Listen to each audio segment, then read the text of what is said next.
Hi everyone, I'm Voigt, a former professional cyclist from Germany.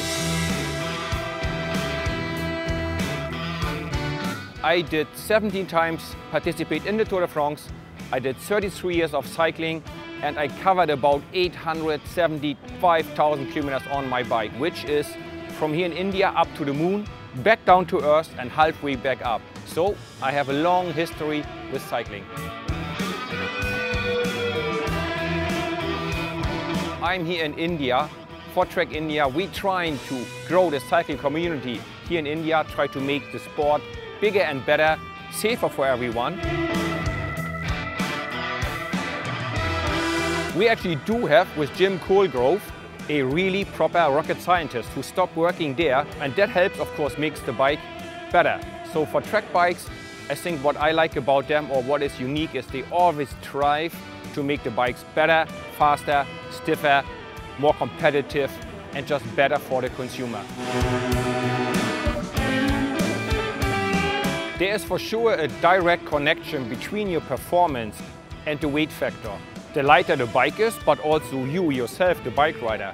The skinnier you are, the lighter you are, the faster you can go, because simply the power to weight ratio is better if you have less weight to carry around with the same power output. Of course, aerodynamics is a very important part. You might be the strongest person in the world. If you have terrible aerodynamics, you're just never gonna win because you create so much wind resistance. So the weight, yes, it's a very important part. My first bike as a professional cyclist I had in the year 1989 was a steel bike, 10.3 kilograms. People laugh at it now. You can have two bikes for the same weight in these days. So now the weight limit is 6.8 kilograms. Yes, the bikes are better these days. The bikes are lighter, stiffer, more effective, and the handling is better. Yes, clearly development, carbon technology did help every single rider. So Trek tries to make the bikes better first and then sell them. Other companies maybe, they try to sell first and then try to come up with a bike that works for it. Also in Trek, I believe we are the only company in the world that gives the bikes as prototypes and the first production bikes to the professional team.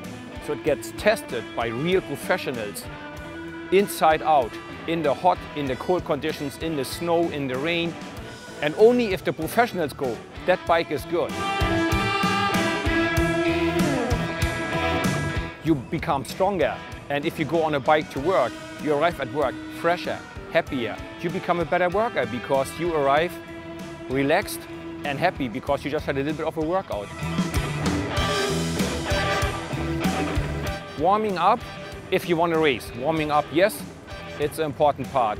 The shorter the race is, the longer you need to be warming up because you need to be ready at the first minute. If you're just having a leisurely cruise to the park with your wife or with your husband, you don't need to warm up for that one. Again, if you just want to go with your kids, drive them to school on the bike, you do not need a $10,000 bike. You just need a solid bike that fits you comfortable, or you have a longer commute to work or university. You want to have maybe a hybrid bike, a mix between a road bike and a mountain bike. I would have been the assistant director of Sir David Attenborough. I would make animal movies, natural documentations all over the world. That would be my dream job if I couldn't have become a cyclist.